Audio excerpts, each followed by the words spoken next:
జగన్మోహన్ రెడ్డి అసెంబ్లీకి bye bye చెప్పేశారు. అసలు దానికి గల కారణాలు ఏమిటి అని అందరూ కూడా మాట్లాడుకుంటున్నారు. ఖచ్చితంగా జగన్మోహన్ రెడ్డి మాత్రం ఒక షాకింగ్ డెసిషన్ తీసుకున్నారని తెలుస్తుంది. ఎట్లా అంటే అసెంబ్లీకి ఇంకా శాశ్వతంగా గుడ్ బై చెప్పబోతున్నాడు.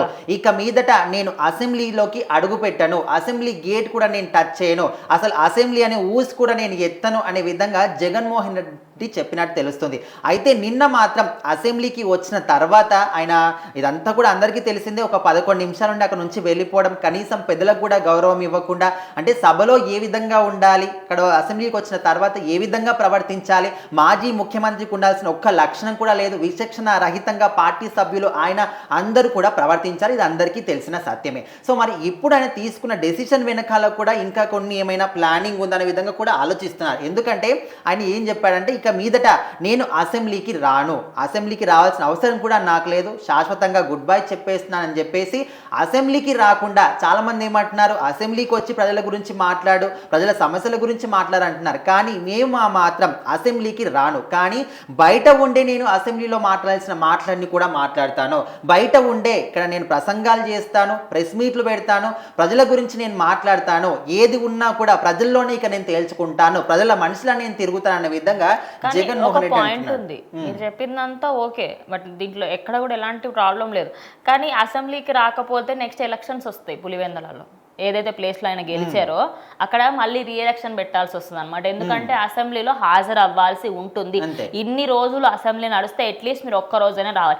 6 నెలలు గడిచింది, 8 నెలలు గడిచింది, 9 అంతా పక్కన ఒక్క రోజు వచ్చారు. అది కూడా ఆ ఒక్క రోజులో 10-11 నిమిషాల్లో ఉండి అమాంతం అక్కడ నుంచి వెళ్ళిపోవడం కూడా కరెక్ట్ కాదు. అంటే మీ పద్ధతి మీరు మార్చుకుంటే బెటర్, లేకపోతే ఖచ్చితంగా మీకు ఇక్కడ ఏంటంటే రేపటి మాటకు రూపం లేదన్నట్టు ఆయన చెప్పాడు, ఓకే, కానీ ఆ మాట మీద నిలబడతాడా లేదా, ఆ మాటని ఖచ్చితంగా ఆయన పాటిస్తాడా లేదా అనేది పెద్ద డౌట్ అనమాట. ఎందుకంటే ఇప్పటి వరకు మనము గత 5 ఏళ్ల నుంచి కూడా మనం చూస్తూనే ఉన్నాం. ఎట్లా అంటే చెప్పిన మాటలు ఏవి కూడా వాళ్ళ పార్టీ సభ్యులు కానీ ఒక బూతులు మాట్లాడడం, నోరేసుకొని అరవడం తప్ప వాళ్ళు చెప్పిన మాటలు ఏవి కూడా చేశారంటే ఖచ్చితంగా ఉండవు. ప్రతిపక్షంలో ఉన్న జగన్మోహన్ రెడ్డికి సంబంధించి ఆయన ఇప్పుడు ప్రతిపక్షం కూడా లేదులేండి, అదే ఒక విధంగా అనుకుందాం కొద్దిసేపటి వరకు, చంద్రబాబు నాయుడిని, నారా లోకేష్ని, భువనేశ్వరిని, అదేవిధంగా పవన్ కళ్యాణ్ వాళ్ళ అమ్మని, నాన్నని, చిరంజీవి, అంటే ప్రతిపక్షంలో అప్పట్లో ఉన్న వాళ్ళందరినీ కూడా ఇష్టం వచ్చినండి మాటలు మాట్లాడి వీళ్ళు మాట్లాడొచ్చు, తిట్టొచ్చు, హింసించొచ్చు, ఏమైనా చేయొచ్చు, కానీ వాళ్ళు మాత్రం ఏమీ చెయ్యొద్దు.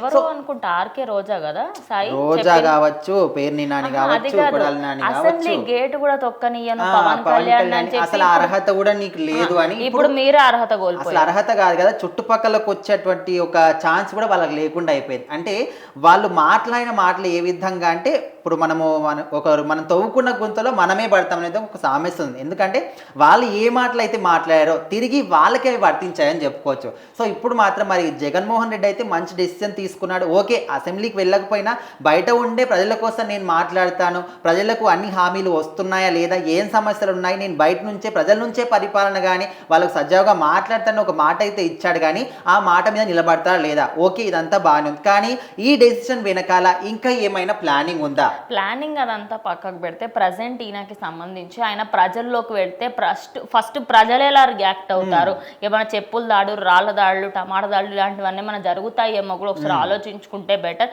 సో ఆయన ప్రజల్లోకి వెళ్ళకపోతేనే కొంచెం ఆయనకి బెటర్ అని నేను చెప్తాను. అంటే ప్రజల్లోకి వెళ్తే అయినా కొంచెమైనా సింపతి వస్తుంది. అంటే ఇంతకుముందు ఆయన సీఎం అయినప్పుడు కూడా ఈ విధంగా ప్రజల్లోకి వెళ్ళి ఆయన పాదయాత్ర చేసినప్పుడే కొంచెం సింపతి అనేది వాళ్ళ నాన్నగారి తరపున కూడా వచ్చి ఆయన సీఎం అవ్వడం జరిగింది. సో మరి ఇప్పుడు అదే విధంగా వెళ్తే ఏమైనా సింపతి వస్తుందేమో, ప్రజల తరపున మాట్లాడి వాళ్ళ నుంచి కొంచెం సింపతి గెయిన్ చేసుకొని అప్పుడు మాట్లాడితే ఓకే నాకు ప్రతిపక్ష హోదా ఇస్తారని, లేకపోతే నెక్స్ట్ ఎలక్షన్స్ కన్నా నాకు అంటారు అభివృద్ధి కానీ కొంచెం సపోర్ట్ గా ఉంటుంది. ఏమీ రాదు ఆయన ఏదైతే ఎక్స్పెక్ట్ చేస్తారో, ఇప్పుడు అసెంబ్లీకి రాకపోతే ఉన్న సీట్ కూడా ఊడుతుంది.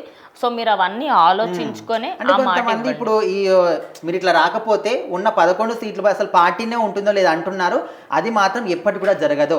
ఖచ్చితంగా ఇంకా 30 సంవత్సరాల పాటు నేను రాజకీయాల్లో ఖచ్చితంగా ఉంటాను. గెలిచినా గెలవకపోయినా నన్ను నమ్ముకొని సంతోషాల్లో దుఃఖాల్లో ఎవరైతే నా పార్టీకి తోడు నీడగా నాకు అండగా ఉన్నారో వాళ్ళ కోసం నేను ఖచ్చితంగా నిలబడతాను. ఇంకా 30 సంవత్సరాల పాటు నేను రాజకీయాల్లో ఖచ్చితంగా ఉంటానని జగన్మోహన్ రెడ్డి మాత్రం చెప్పడం జరుగుతుంది. చూద్దాం మరి ఆయన మాట మీద నిలబడతాడా లేదా అని.